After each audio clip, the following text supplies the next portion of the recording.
Story 1.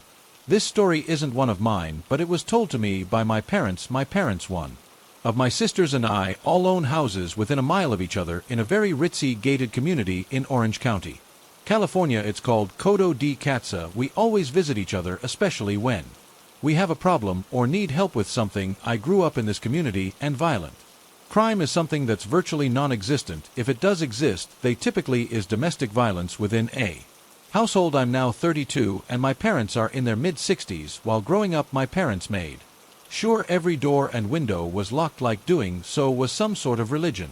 I always question this policy, asking what's the point of locking all the doors and windows when we live out in an isolated suburb like this? Hell, there were many occasions where I didn't have a key and literally had to walk miles to a friend's house or wait 5 hours in the yard just to be able to get into my house. It was quite annoying. Anyways, one night 1 or 2 years ago, my parents awake to someone pounding on their door at around 2 a.m. after having fallen asleep watching SNL. My dad goes to answer the door thinking it's my sister or me needing help. He opens the door without looking through the peephole. He was shocked to see a very angry 19-year-old male. The kid starts telling my dad that he needs to get the hell out of his house. My dad tells him that he must be confused because this is his house and not the kid's. My mom is in the other room hearing the back and forth between the two. My dad is apparently arguing with a very frustrated and angry kid to no avail, and it's escalating fast. The kids simply cannot fathom the logic that this house isn't his, and my dad has no way to convince him otherwise. Now let me interrupt and describe my dad.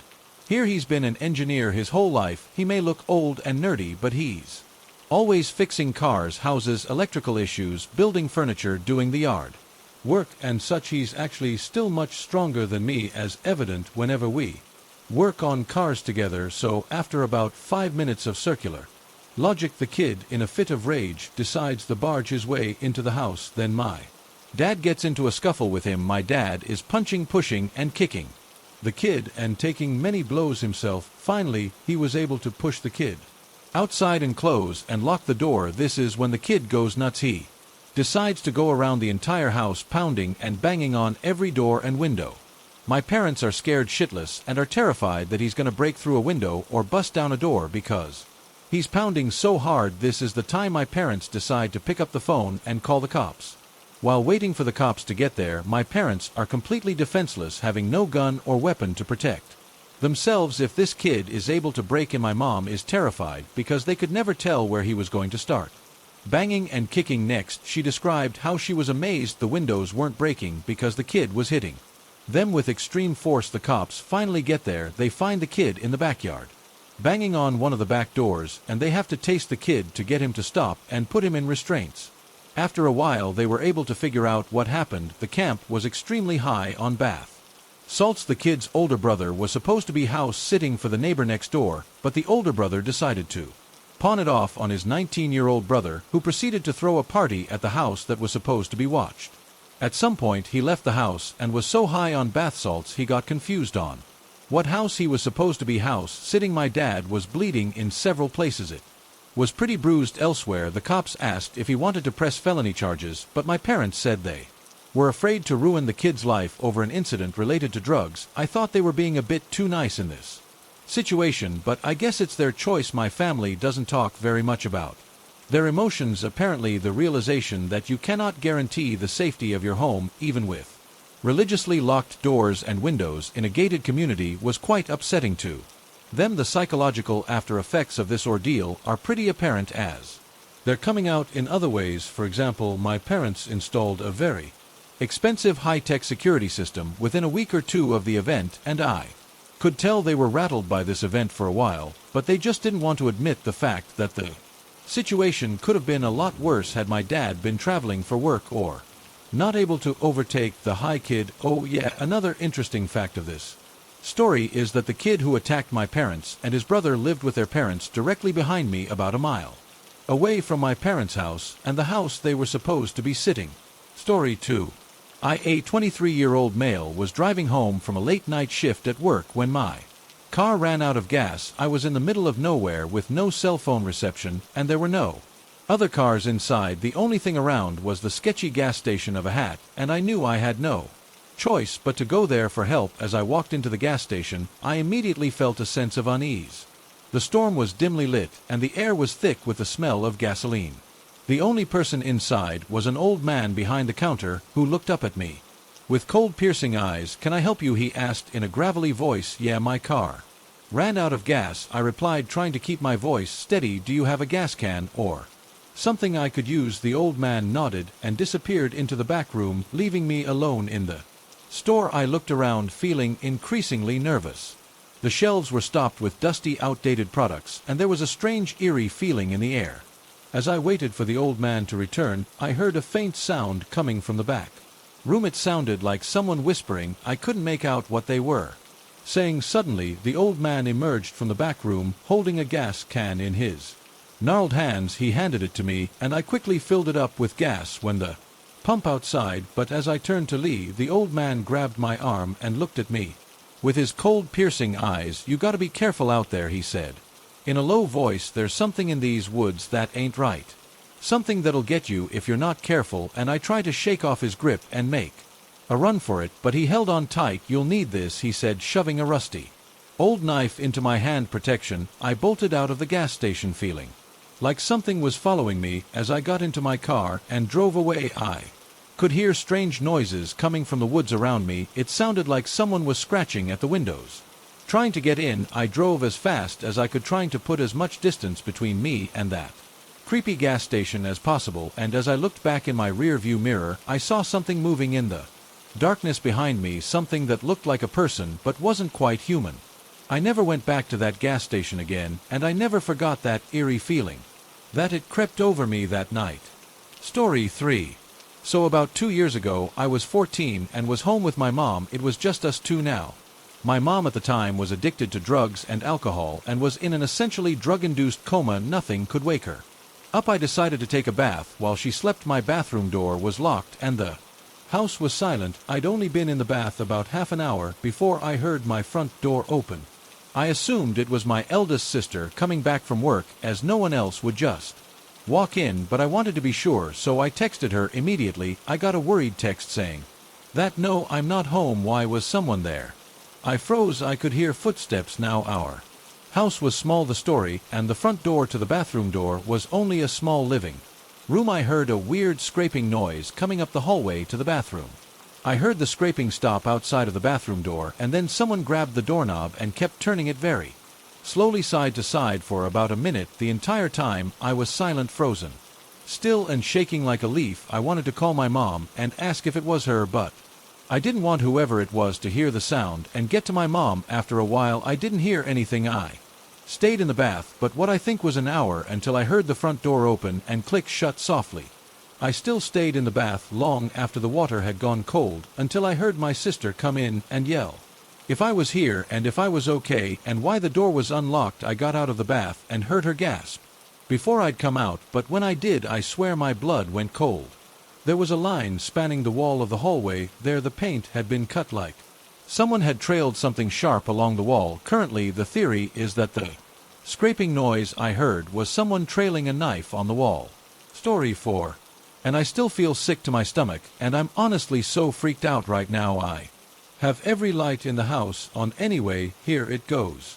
And I volunteer for a 24/7 wildlife rescue service here in Australia that mostly amounts to picking up orphan joeys from the side of the road, catching sick wallabies in rooms, getting possums out of fireplaces, and others ranging from very challenging to the basic.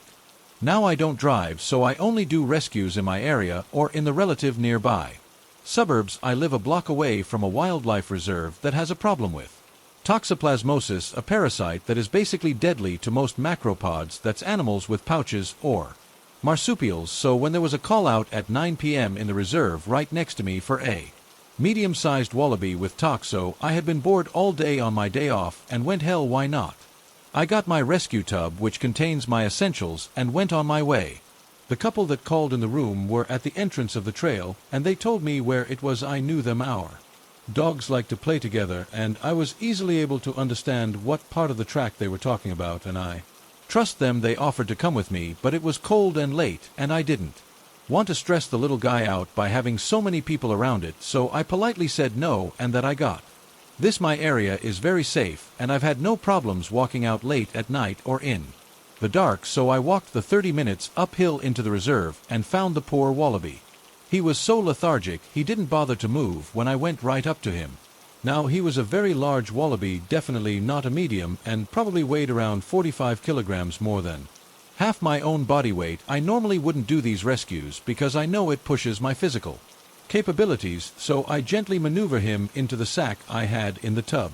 I tie it with some cable ties and pop him in the tub, now having grown up in the area and in the Australian bush. I'm very used to the sounds of the animals in the night.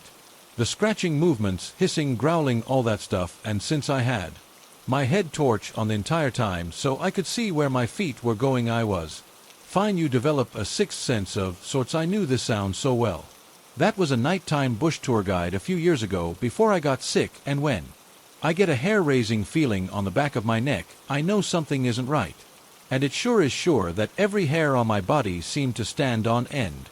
I'm on the balls of my feet. I scan the surrounding area thinking it might be a snake or a lost dog or something, nothing confused, but still trusting my gut, and I slowly start to travel back down the trail. The wallaby is too heavy. I have to stop every few meters and put it down to stop the top from cutting my hands. Then there was a large crack and movement to my rear left, and I spin around and start internally freaking out. That was no animal sound. I know it had to be a person. It was way too big, and it was sudden silence, like whatever it made the noise it stopped or was stalking. I decided to just it. I pulled on my gloves, hoisted the wallaby over my back, turned off my light, and started booking it down the trail, sticking to the right side just along the edge of the trees, leaving my top behind. I doubt anyone would take it, and honestly, I was freaking out so much I couldn't give a Luckily it was mostly downhill, so I got there in maybe 20 minutes or so. Every now and then I could hear a distinctive rustle or crunching a dead bark on the ground that was way too big for any animal in my area, let alone one that would follow a human the entire time. My instincts are screaming to run. I was gripping the bag over my shoulder for dear life and didn't even stop when my shoulder was screaming to stop and rest. I made it out and down several streets, well into the tight-knit neighborhood and into the light before I dared to stop. I couldn't bring myself to look over my shoulder. I could feel someone watching me. I started to cry as I made my way home.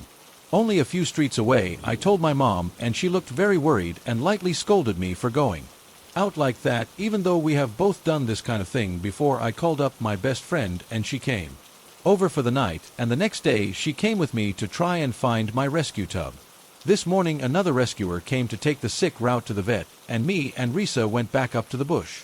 We found it. The heavy-duty plastic tub had been smashed up, like someone kept jumping on it. It was half intact. There were bots of what I could only assume were rolled cigarettes and a needle. I just silently picked up my broken tub and threw it away when I got home, and I don't think I'll be going out at night for a long, long while. Story 5.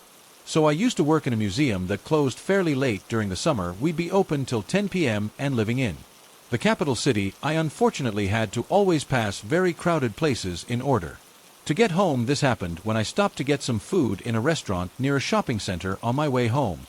As I left the tram, the guy immediately stopped me to ask for a donation. We had a very short conversation, but before we finished, two guys seemingly older than me, I was 20, they could have been like 30 or something, that both had a very large, muscular build, stopped by and started asking me some weird questions. They were both holding beers, but neither of them acted drunk per se, and that means they were creeps by nature. At first they commented on my blue hair, telling me how much they love it, which is fine. Then they asked if the guy that was still awkwardly standing there was my brother, and so on. Thankfully they left soon after I made my donation and started making my way towards the restaurant again. I didn't notice them at first due to the place being overcrowded, but right in front of the restaurant they stopped me again. FaceTime. Their questions got a lot creepier. They asked if I'd be willing to perform all kinds of sexual acts on them since they're here to have fun, and I was apparently very attractive to them. They kept being awfully pushy, saying I should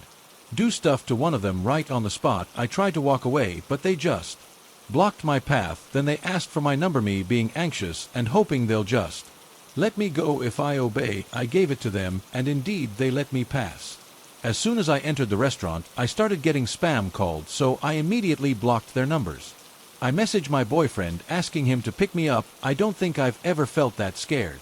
Planning to stay inside the restaurant until my boyfriend came didn't work out, however, as one of them later literally entered the completely full restaurant, came up to me and started inappropriately touching me, hugging me, and even tried to kiss me. I was so dumb that I didn't scream or anything. I just tried to push him away, but otherwise I was just frozen in place and insanely scared due to its large build. It's insane to me that I clearly tried fighting him off as everyone around just looked away or silently watched. I even let out help and stop a couple of times. Clearly he got tired of that and decided to take it one step further by literally dragging me out full force, and I felt like at that point I'll just get kidnapped and no one's gonna do anything.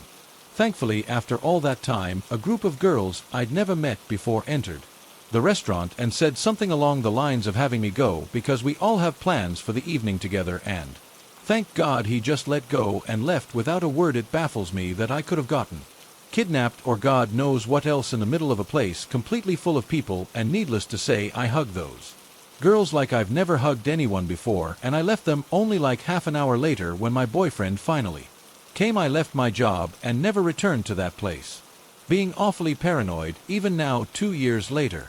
Story 6. This must have happened around 2007 when I was 18 or 19 because I graduated high school but had not yet got my own place. My friend Zach and his brother Chris had their own apartment, so naturally I was there all the time. One such night around 2 or 3 a.m. we decided we needed some snacks, so we decided to walk to a nearby gas station, cutting through a small wooded area to get there. Cutting through the woods again, on our way back to the apartment I noticed a man walking the opposite direction. He was of average height but very stocky and strong looking. He was wearing a black zip-up hoodie with a hood up over a hat and had a long red beard. He looked to be only a few years older than us. He was staring intently at me as he walked past. Geez, what was that guy's problem? I said to Chris. What guy? He responded. I turn around to point him out and notice that he's moved to our left side where he was on our right side when he first passed. Also, he was now facing our direction. I mentioned something about this to Chris and Zach, and we pick up our pace. I turn around again to see if he's still there. This time he's peeking out from behind a tree watching us. I say, think this guy's following us. A guy follows you in the woods late at night. It can't be good. I turn around again and he's jogging towards us. He shouts out to us, "Hey, what are you doing out here?" We tell him that we were just coming from the gas station. He responds with something along the lines of us being liars and that we must be up to no good at this point. He's walking next to us. Chris tells him that we don't do anything but drink Coke and play video games. Oh, so you do Coke, he says. We come out of the woods and are in sight of the apartment, but this is where it went from creepy to terrifying. He jumps in front of us, blocking our paths. He calls us liars again, looks past us and says, "Isn't that right, Mark?" I turn around and see 2 more men walking quickly towards us. I have no idea where they came from. We were so focused on the bearded guy that we didn't see or hear anything else until then. Another voice calls out something, and there are 2 more guys next to the bearded guy. The bearded guy points to me and accuses me of robbing his apartment. The 5 men now form a semicircle around all 3 of us. I deny any robbery, but the bearded guy says he would recognize me anywhere. The bearded guy says I'm getting my money back and begins to pull something out of his pocket. We run. One of the guys grabs for me but misses. We run around the corner towards the apartment and decided that it's not a good idea to go in because we don't want them to know where my friends live. We run for a while longer until we thought we lost them. Then we went back to the apartment. Zach called the cops, but they never came. I think it's because he told them that mysterious people appeared from the trees, which is not an inaccurate description but doesn't convey the seriousness of the situation. We didn't see them again after that, but we were shaken up for a while. I don't know what might have happened if we didn't get away. Story 7. I'm 19 years old and living far from home in a studio room. I'm often up late, and last week I was doing some laundry at around 11 p.m.-ish. I saw a man sitting in the lobby. I saw him around a bit at night, but I didn't think much of it. I'm in the laundry room. I just put my clothes in the dryer and I hear the laundry room door beeping. It meant someone was coming in. There was the man standing there with no clothes to watch, just staring at me. I maneuvered around him and had it to the left. He followed me quickly and cornered me and asked for my Snapchat. I was tired and just wanted to get back to my room, so I stupidly gave it to him. I figured he'd message and try to flirt. I'd say I have a boyfriend, sorry if you thought this was anything else, and that would be the end of it. So I'm about 5'4" with very long red hair, and I'm half Indian. English with Afghanistani descent, so I'm white passing but kind of exotic, but people tend to stare at me. Anyway, he starts messaging me. It's kind of normal. Then he starts saying weird stuff like I saw you a month ago, and I was impressed. I've been visiting a friend and staying here, and I've been watching you. I noticed that you come out mostly at night. He told me that he was Saudi Arabian and only visiting for 5 more days. Then it gets worse. He says, I love you. I can't help it, and when I say I have a boyfriend and he says I only want you, and continues to completely ignore that. He asks to come to my room, and I said no. Then he wanted to hug. He asked me if I lived alone and if I was a virgin. He kept saying he loved me and that I was perfect for him, that I impressed him. At that point I recorded all the messages on Snapchat, spoke to him a bit more to gather evidence so I could take it to the reception in the morning. He's been watching me for a month. I got my guy friend who lives on the 2nd floor to walk me down to the laundry room. We sat in the student lounge area and my friend calmed me down. I was shaking with adrenaline and fear. We saw him around the laundry room again, looking for me, but luckily I'd already picked up my stuff. I ran back to my room and my friend says that I can stay in his room, but I said it's okay, I'll just knock my door. It's about 1 a.m. and I hear someone outside my room trying to get in. I asked my friend if he's outside my room and he said no. I just froze. And I didn't want to make a sound. I felt sick to my stomach and helpless. Eventually it stopped and whoever it was went away. In the morning I reported this to reception and then went to stay a few days with my boyfriend. Then after went to London to visit a friend. And last night was the first time I'd spent a night in my room since this happened. I'm very paranoid now, sadly. I should probably be used to this. It's not the first time I've been sexually harassed. One guy tried to kiss me in a club by grabbing my head, and a bunch of other things have happened that I won't go into here, but anyway, I'm terrified to go outside my room after dark. I'm constantly looking over my shoulder and feeling paranoid. I just keep blaming myself for being too nice, and I know it's my long thick hair that attracts people's eyes to me when I cut it all off. Has anyone else had a similar experience? How did you deal with it? Oh, and reception still hasn't updated me on if he's still in the building. Story 8. This was about 15 years ago. I was around 25 years old and living in the Midwest. At the time my friend and I decided to go out for the night. Somehow we decided on a towny type of bar. I don't remember how we landed on it. I'd never been there before and I don't think she had either. I guess we were just trying something new. I don't remember a ton about the appearance, but I do remember it was off a semi-busy road in a suburb. You had to drive up a dirt road to the top of a hill, maybe a quarter of a mile before you got to it, perched it tall. It definitely wasn't our usual scene, but we were up for trying something new, even though it felt a little weird being sort of close to civilization, but at the time feeling far away from it. I'm driving and she's in the front seat. I'm going through the parking lot, using the term loosely as it was mainly just a gravel lot in front of this bar. We didn't see any spots available, but as we were weaving through we spotted a car backing out, so I waited for him to leave so I could pull in. It wasn't until I was pulling in that I noticed another car in the aisle across from me, on the opposite side of the car backing out. I'm usually pretty aware of other drivers and lots, and would have let him have this spot if it was obvious he was there before me waiting for it, but he definitely wasn't there first, so I just figured he was looking for a spot too and was letting me pull in before he passed. So I pull in and we're taking off our seat belts about to go in when I noticed that the car was just still sitting there in the same spot in the aisle with his headlights on. It creeped me out a bit, so I told my friend to wait for him to go before we went in. So we sit there and I'm watching through my rear view mirror. It must have been at least 2 minutes, which felt so long. He finally starts to move slowly, but to my surprise he doesn't drive past us. Instead he pulls off to the edge of the dirt road near the bar entrance and parallel parks and turns his car off.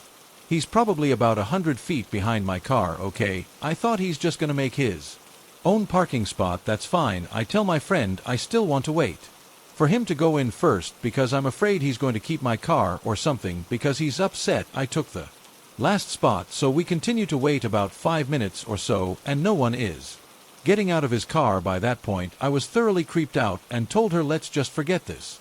bar and leave. I turn my car on again and then turn on my headlights. About 1 second after I see that same car behind me turn his headlights on too. I wasn't sure if he was going to take my spot or what, but I put my car in reverse immediately as that just gave me the chills. I back out quickly and had to go downhill to get back to the main road. That same car started moving too, and to my shock he didn't take my spot, but instead followed me downhill. I turned right onto the main road and drove probably half a mile before turning into a brightly lit McDonald's. He followed me up to that point but kept driving after I turned into there. I still have no clue if my gut instinct kicked in and it saved us from something horrible that night, or if it was just some sicko playing a prank. Either way, every now and then I think about those headlights popping on in my rearview mirror and it still gives me the chills. Trust your God if something doesn't feel right. Story 9. I'm just gonna include several experiences I had while delivering pizza for a popular chain a long time ago. I live in a small rural town in the southeast US, and it has the usual suburban developments as well as some more outlying country in rural areas. When I was younger, just as I'd moved out on my own, I worked as a pizza delivery guy. These are some of the creepy encounters I had during this time. Story 1. The orgy. One afternoon I got a delivery order for an area of town I rarely, if ever, visited. It was on the east side of town, which was very run down and poor. An old textile mill used to employ many in that area, but had been closed for some time and been overrun with kudzu, and had begun falling apart. The houses around this area often had failing foundations and were very old, rusty trailer homes. This particular order was to one of the trailer homes. I knocked and no one answered. I tried again for several minutes as I could hear music coming from the inside, and I figured maybe they couldn't hear me when they finally opened the door. It was a skinny guy with no shirt on, and he asked me to step inside. When I walked in, there was a lady behind him who was wearing a robe and another sketchy couple standing at the back of the room. They had a boombox playing loud country music. These people were high and drunk, which I was used to, but this place was buzzing with crazy. All of them were at least 10 years older than me, and as I sat the pizza down and waited for payment, they started making sexual comments regarding my body. Whenever one would say something, another would encourage them to continue. Eventually, the guy who opened the door walked over to me, and the lady behind him said, "Go ahead and pay the man." He handed me the cash and put his free hand on my arm, and in a hot breath of full natural light, he whispered in my ear and asked, "We're all about to have sex. Do you want to join us?" I said no thanks and made a beeline for the door. And story number 2, the creeper. I got 2 orders from the same area of town I talked about before. One was a 20 pie order for a church fellowship hall, and the other a single pie for a residence. I dropped the pies for the church off first, then headed over to the last customer. When I arrived, I immediately noticed the house looking off-putting, dark and dirty. I was like, please let this be the wrong house, but it wasn't. There was a creepy old naked doll on the porch, and an empty bird cage hung from one of the trees in the side yard. I got out, grabbed the pizza, and slowly walked up to the house. I tried the doorbell, which was glowing, so I figured it worked. No one answered, so I tried knocking again. Nothing. Eventually, I got creeped out, so I started walking back to my car.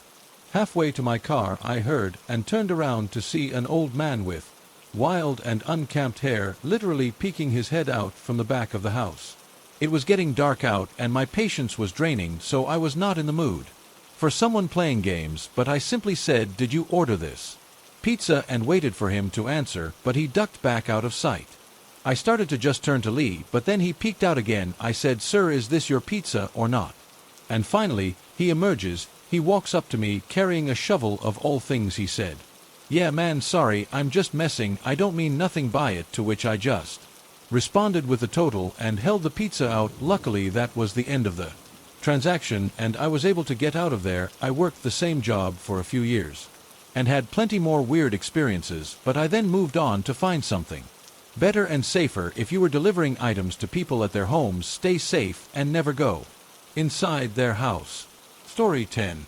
I was working in a mobile late one night in my hometown, which is a summer vacation hotspot, when I saw a middle-aged man who looked like he just walked off the golf course. It was obviously a little drunk, but drunk middle-aged man who golf was the norm for tourists, so I took no heed. He came up to the counter, and I heard him ask if there were any gay bars in town, but I told him no, that the closest one I was aware of was in Provincetown, a gay hotspot which was an optimistic hour drive away with traffic.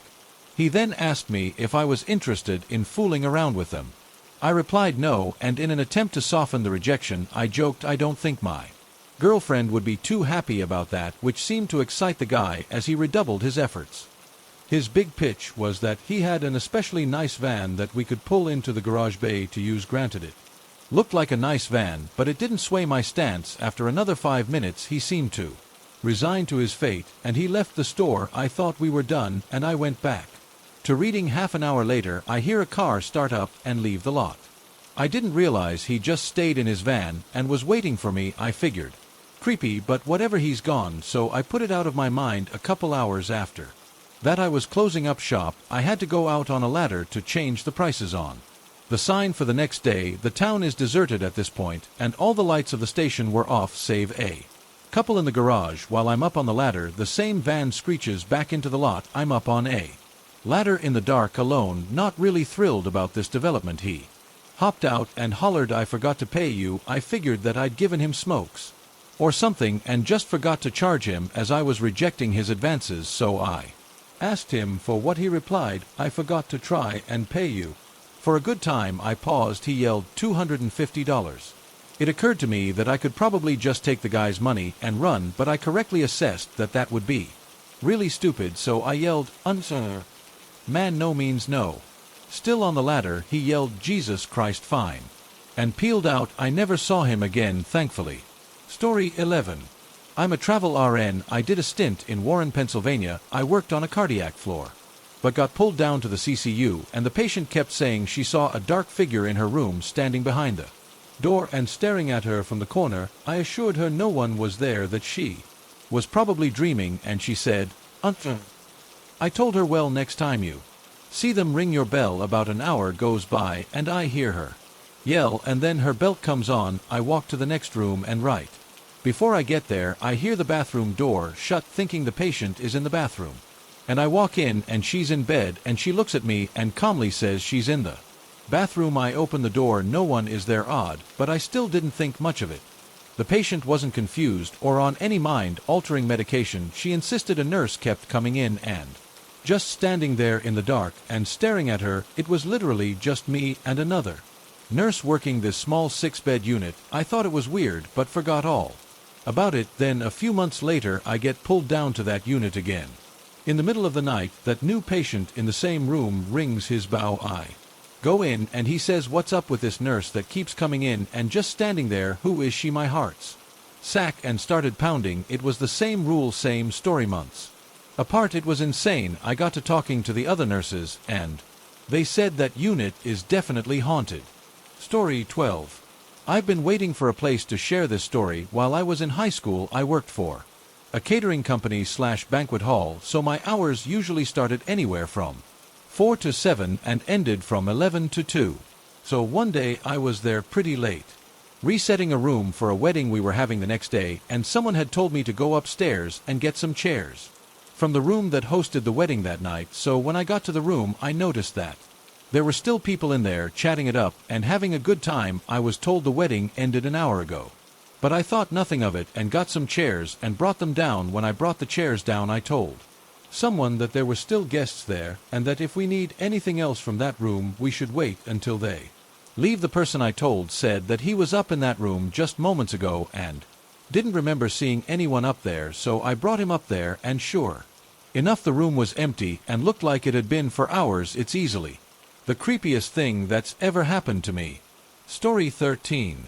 My brother had gotten into a fight at the park with a girl in my grade, so she was going to beat the _ out of him with an umbrella. I ended up breaking up the fight, and later on that day my sister and I went back to see if she was still hanging around so we could deal with the situation. It was pitch black out, and a van kept going around the block following us. He circled the block over 3 times. We were terrified. The girl wasn't at the park when we got there, and the van was still following us, so we booked it out of there. Unfortunately, when we got to the alleyway close to the car wash, I saw headlights behind me, right behind me. We ran as fast as we could until we got to the intersection. He literally chased us down. We hid behind a cement media thing. I saw the guy when he turned. He was bald and his neck was covered in tattoos. The van went around the block, so we sprinted inside. Since it was close to the car wash after that day, I never saw the van again. Or that creepy guy, and I'm still scared of white vans to this day. We then started carrying a pocket knife for safety, and I only went for walks during the day. Needless to say, don't go for walks at night. Hey guys, I hope you enjoyed that. If you have a scary story of your own to share and you would like me to feature it on the channel, please send it to the email in the description, or if you prefer, head over to my subreddit, Our Stories from Mr. Revenant. It's the stories that keep the channel going. Thank you all for listening, and thank you to my channel members and patrons: V. Barry, LJ, Fiona, X Fox, Scott, I Like, Booty, Monica, Level, Ace, Chris, and Donna, Holly, Spry, Kimber, Jasmine, Cyanotics, Heather, Haven, Kitty, Cat, Luna 2, ADHD, Aurora, Janice, Cinderella, Baby, Borderline, Betty, Lady, Dracard, Erica, Nicole, Snowball, Ruthina, Melanie, The Honeybee 987, Pretty Girl 215, Ryan, Brooke, Wendy, Crafty Cow, Tina, Dina, Vampy, Dabs, Patricia, Amber, Krista, Brenda, Absinthe, Alice, Christy K, Spider's Web, Ooh, Lala, Andrea, Monique, Sean, Gorman, Emma, Lisa, Sigma, Cubax, Greg, Chelsea, Amanda, Jang, Sam, Zept, Happy, Sarah C, Austin, Tegan, Lil, Smart, Jenny, Gabrielle, Fire 05, Sarah P, James, Gargano, Gemma, Allen, and Alex. I hope you're all doing well, guys. I'll see you all on the next one. Foreign.